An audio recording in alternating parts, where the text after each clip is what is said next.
Hi, I'm Ross, And I'm James. and we are going to be talking about Batman Begins. Bibbidi boop bop ba da bop Batman. That's the theme song.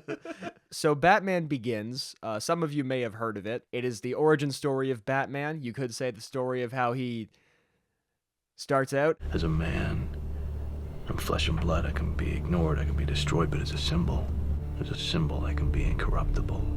I think this is the most definitive Batman origin movie we're ever going to get, because later movies have touched upon the origin, but haven't ever really tried to redo it to this degree, and I really don't think you can after this. I kind of hope they don't, because at this point, it's kind of like Spider-Man. Everybody knows what happened. This movie came out at a pretty interesting time because this was in the middle of movies like Daredevil and Catwoman, and comic book movies really were not in the same place they are now, culturally, financially, just anything. And, you know, especially looking at where the Batman brand was, going from the Tim Burton movies to the Joel Schumacher movies and kind of falling out of public favor. In a lot of ways, I think this was kind of what set the stage for how we all view Batman in a modern context. A realistic, quote-unquote, Batman. Yeah. I feel like it can be somewhat compared to 28 Days Later with the zombie genre, where zombies had fallen out of public favor for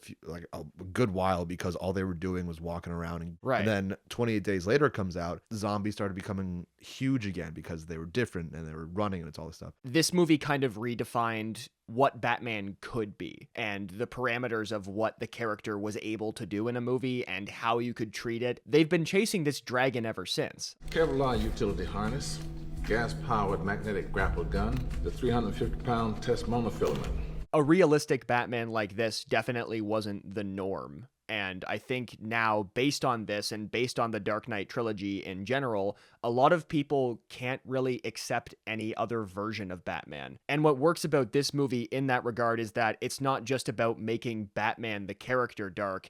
You're building a whole world around it, around this character only. And Batman has always worked better to me as a character who kind of has their own universe. When Batman's the first guy to do it and Batman changes what it means to fight crime or however the movies want to tackle it, that is the kind of Batman story that always works for me best. You really started something.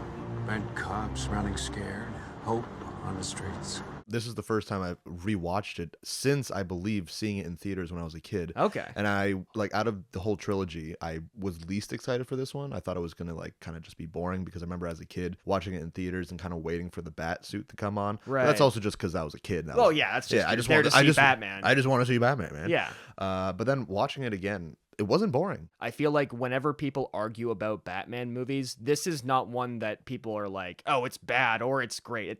Everyone just kind of likes this one. Well, a guy dresses up like a bat clearly has issues. And for being as grounded as it is, and I will say grounded, I don't know that I would call it realistic because, you know, there's a magic giant microwave machine and super tanks, and this is a very silly movie, but it just goes to show that if you take yourself seriously as a film, as a script, as a story, and you commit to that kind of tone, you can sell that kind of stuff as serious. It's still about a secret ninja clan who uses magical fear flowers to try to destroy a city because they destroyed Rome. It doesn't feel stupid, though. What works too is Gotham has a very distinct identity to it.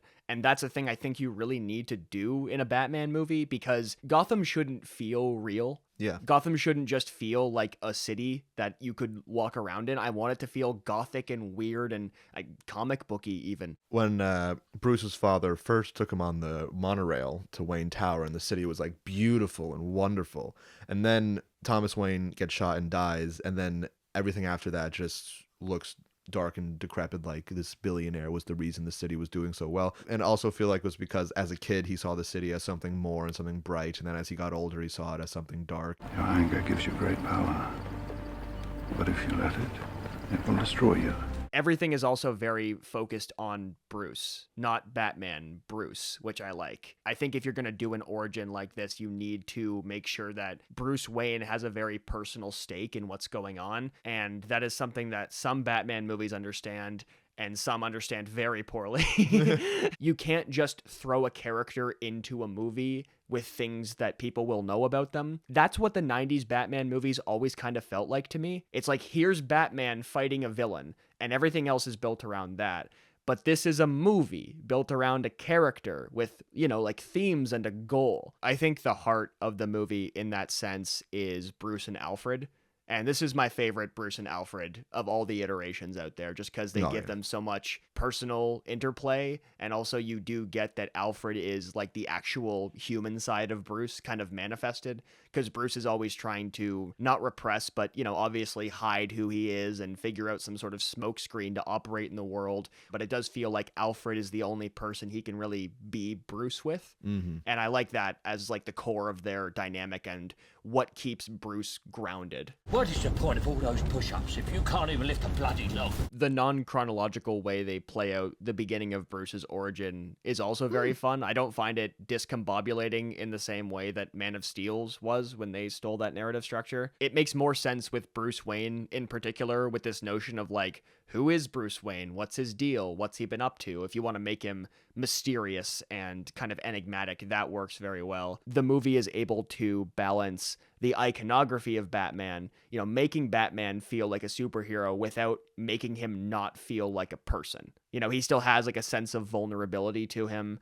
even though it's not extreme. I mean, he can still walk off being set on fire. Yeah. Yeah. But besides that, his Batman voice is just kind of funny.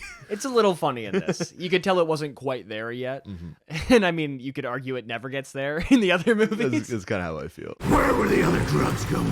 The suit looks cool-ish. I don't love it. I feel like it looked cool for 2005. The main thing about the suit I don't like is the mouthpiece. It's always looked very squished in there. It makes his mouth look very funny to me. As the voice gets more pronounced in future movies, it looks like it's more squished too. So I'm like, is the mask doing that to him? Is that doing that to his voice? I swear to God. Swear to me! I think because Christopher Nolan isn't very good at, like kind of hand-to-hand combat action direction, that does rob Batman a little bit of his presence, even though I get it in this movie, because I think the very fast editing and the lack of amount of screen time he has in the fight scenes is trying to build a sense of like, where is he? What's he doing? He's moving so fast.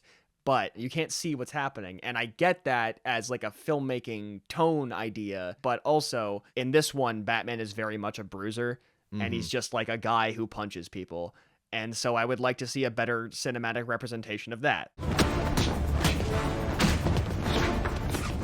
I don't have a lot to say about this movie in terms of the little pieces of it, because I think everything just works. Everything works together. There's nothing that feels out of place. There's nothing that feels like it doesn't need to be there. And there's nothing that feels like it detracts from the overall experience. Anything they add or change or interpret uniquely from the comics or the more popular versions of the comics feel like they're there to ground Bruce and to give Bruce more to do and more emotional things to bounce off of. It feels refreshing. I wonder what the DC movie landscape would look like if they had tried to do this for each character as opposed to jumping into trying to copy Marvel. But what you're doing has to be beyond that. It can't be personal, or you're just a vigilante. Where does this rank among your favorite origin movies of all time? Well, X-Men Origins Wolverine is the best of all time, as we know. G.I. Joe, Snake Eyes Origins. Kingdom Hearts Birth by Sleep is there next. I think you're right. I think this movie is almost as good as X-Men Origins Wolverine. Almost. I wouldn't change anything about this movie. And every time I revisit it, I like it about as much. Yeah. I really, really enjoy it. It's a good movie. Having revisited this with other iterations of Batman coming out over time, I don't think it's lost anything that makes... Jesus Christ. Sorry, I get sneezy when the bats arrive. It's okay. Batman Begins, still a very good movie. Good movie. Always has been. I just like every aspect of it. Nothing I think I would say I like love or think it's like the best thing ever. But in terms of being a Batman movie, in terms of being a reinvention that at this point in time the character really needed, and in terms of adhering to its own rules and creating a universe that is intriguing and stylized, I don't think it takes any wrong steps. I agree. And the sequels, I haven't really heard much about those. So who? Yeah. There's and sequels to this movie? They made sequels to this, apparently, yeah. We can bring Gotham back. What about escalation? Escalation. Batman Begins, more like the video's over.